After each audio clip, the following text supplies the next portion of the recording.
नमस्कार, मैं अरुण कुमार वर्मा आपका हमारे TLS क्लासेज में स्वागत है।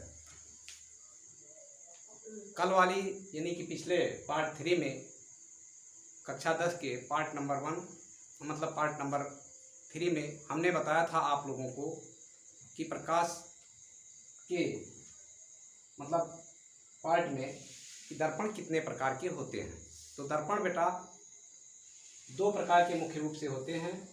इसके बारे में हमने पिछले पार्ट में आपको बता दिया था और ये भी बता दिया था आप लोगों को कि समतल दर्पण के क्या यूज हैं और इसमें प्रतिबिंब कैसे बनते हैं, आभासी बनते हैं। यही बताया था कि सदैव जो है समतल दर्पण में प्रतिबिंब कैसा बनता है, आभासी और सीधा बनता है। तो आभासी और सीधा का अर्थ पता लगाने के लिए एक छोटा सा ट्रिक है, इसको आप लोग नोट कर लीजिए। क्या होता है? बाउ आसी, बाउ आसी। बाउ यानी कि वास्तविक, वास्तविक का उल्टा, ये हो गया वास्तविक, बाउ से हो गया वास्तविक उल्टा और आसी से हो गया आभासी और सीधा। तो जो प्रतिबिंब आभासी होगा वो क्या होगा? सीधा होगा, तथा जो प्रतिबिंब वास्तविक होगा वो क्या होगा? उल्टा होगा। इसके बाद दर्पण, समतल दर्पण के बारे में हमने आप लोगों को बता दिया था और अब इसमें भी बताया था इतना कि दर्पण जो है, गोलीय दर्पण दो प्रकार के होते हैं। गोलीय दर्पण यानी कि स्फेरिकल मिरर कितने प्रकार के होते हैं? दो प्रकार के होते हैं। एक होता है अवतल दर्पण, अवतल दर्पण, और दूसरा होता है उत्तल दर्पण, उत्तल दर्पण। कॉन्केव मिरर, कॉन्केव मिरर और कॉन्वेक्स मिरर, कॉन्वेक्स मिरर। तो गोलीय दर्पण दो प्रकार के होते हैं, एक होता है उत्तल और दूसरा होता है अवतल। तो अवतल दर्पण की पहचान हमने बताया था कि जब ये किसी गोलीय दर्पण क्या होता है, किसी गोले का कटा हुआ भाग होता है। इसमें जो है अगर उभरे हुए भाग पर कलई होता है तो कौन सा दर्पण होता है? अवतल दर्पण होता है।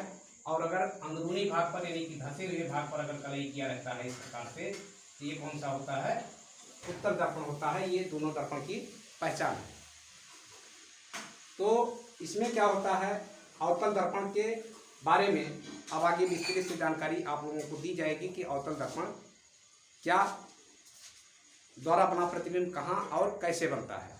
तो पहले हम इसके बारे में बहुत ही पूछा जाता है। ये क्वेश्चन तो 2 नंबर का ही रहेगा।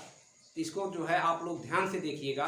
और पहले हम आपको ट्रिक बताते हैं कि अगर रेखा द्वारा यानी कि किरण द्वारा ना पूछा गया, सीधे सीधे पूछा गया, तो कैसे हम लोग इसको सॉल्व कर लेंगे बड़े आसानी से।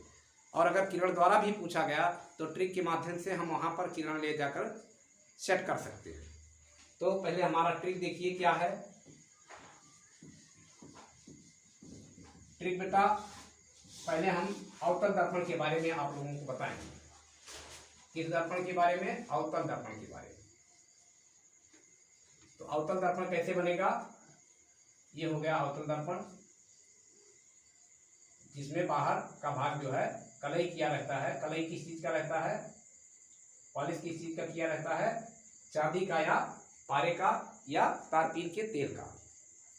ये जो है हमने बताया था कि किसी गोले का कटा हुआ भाग होता है। तो गोले का मान लो केंद्र बिंदु ये है। तो यहां से लेकर के, केंद्र बिंदु से लेकर के ध्रुव को मिलाने वाली रेखा, ध्रुव को मिलाने वाली रेखा क्या कही जाती है? या इसके आगे भी बढ़ा देते हैं यहां तक। यही क्या होता है? केंद्र हो गया। इसे केंद्र को क्या कहा जाता है? वक्रता केंद्र कहा जाता है, जिसे कैपिटल C से प्रदर्शित किया जाता है। और इसे P से प्रदर्शित किया जाता है, यानी ध्रुव या पोल। इसे पोल या अंग्रेजी में पोल कहते हैं, हिंदी में ध्रुव कहते हैं। और इसका द्वारक होता है ये M1 M2। दर्पण का द्वारक होता है। तो इस प्रकार से, और केंद्र, वक्रता केंद्र और पोल के बीच में एक बिंदु होता है जहां पर फोकस होता है, इसे क्या कहा जाता है, एकदम बीचों बीच में होता है। अगर ये मान लीजिए आप लोग बनाइएगा तो लगभग 6 सेंटीमीटर का इसको खींचिएगा, तो उसको आधे में 3 सेंटीमीटर पर डिवाइड कर दीजिएगा, तब आसानी से फिगर तैयार होगा। इसे क्या कहा जाता है, एफ। क्या कहा जाता है, एफ, यानी कि फोकस पॉइंट, फोकस बिंदु। तो इस प्रकार से दर्पण बनता है। अब इसी के द्वारा 6 स्थितियों में जो है प्रतिबिंब तैयार होते हैं, यानी कि 6 स्थिति में जो है वस्तु रखा जाता है, तो 6 जगह इसके प्रतिबिंब भी अलग अलग दिखते हैं।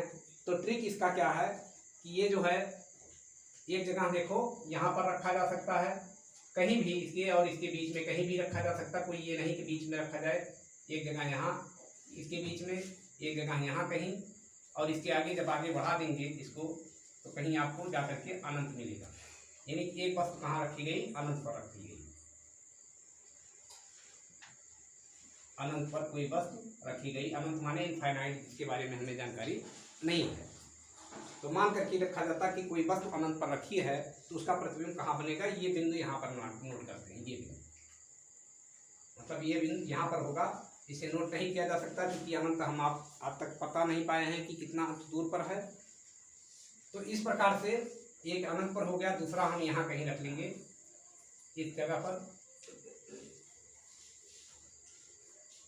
और तीसरा यहाँ तो रखा ही जाएगा, चौथा यहाँ कहीं, पांचवा इस फोकस पर, और छठा यहाँ फोकस और पोल के बीच में। इस प्रकार से 6 स्थिति में जो है वस्तुओं को रखा जाता है।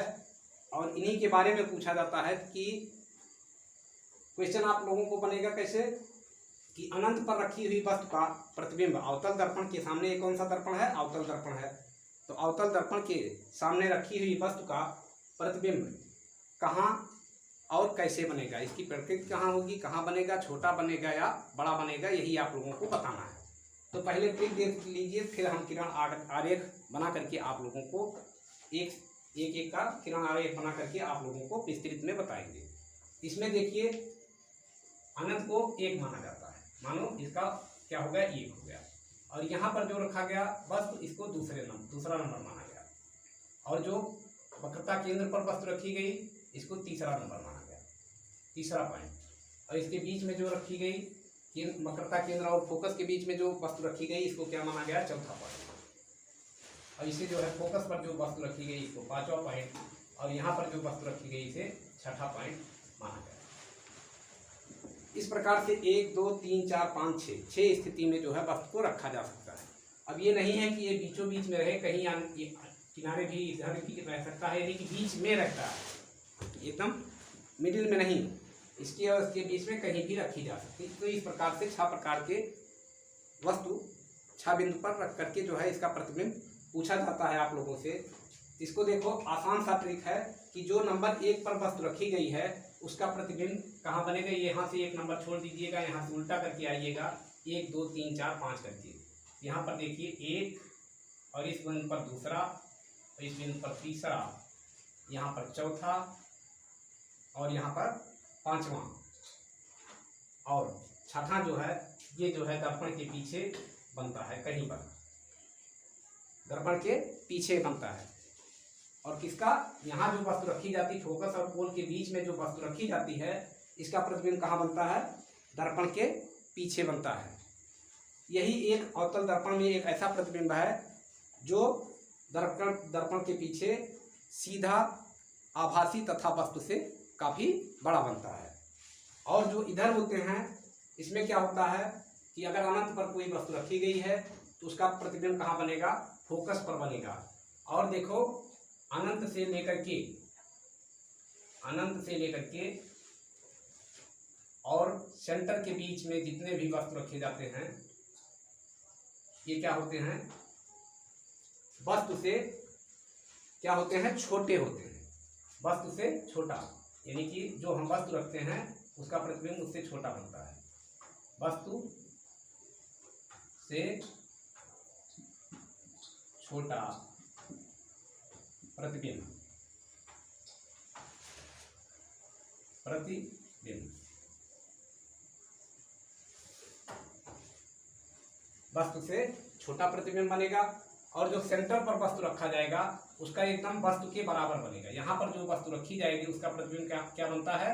उल्टा, वास्तविक तथा वस्तु के बराबर। तो केंद्र मतलब सेंटर पर जो रखी जाएगी उसका प्रतिबिंब कैसे बनेगा? एकदम सेम बनेगा, बराबर बनेगा। जितना बड़ा वस्तु होगा उतना बड़ा उसका प्रतिबिंब होगा अगर सेंटर पर वस्तु रखी है, केंद्र पर रखी है तो। और केंद्र से आगे यानी कि केंद्र और फोकस के बीच में या फोकस पर या फोकस और पोल के बीच में कहीं पर भी वस्तु अगर रखी जाती है तो उसका प्रतिबिंब कैसा बनता है? वस्तु से छोटा बनता है। यहाँ से लेकर के यहाँ के बीच में अगर कोई वस्तु रखी जाती है तो उसके द्वारा बना प्रतिबिंब क्या होता है? सदैव वस्तु से बड़ा होगा। ये चीज आप लोग ध्यान दीजिएगा। क्या होगा? वस्तु से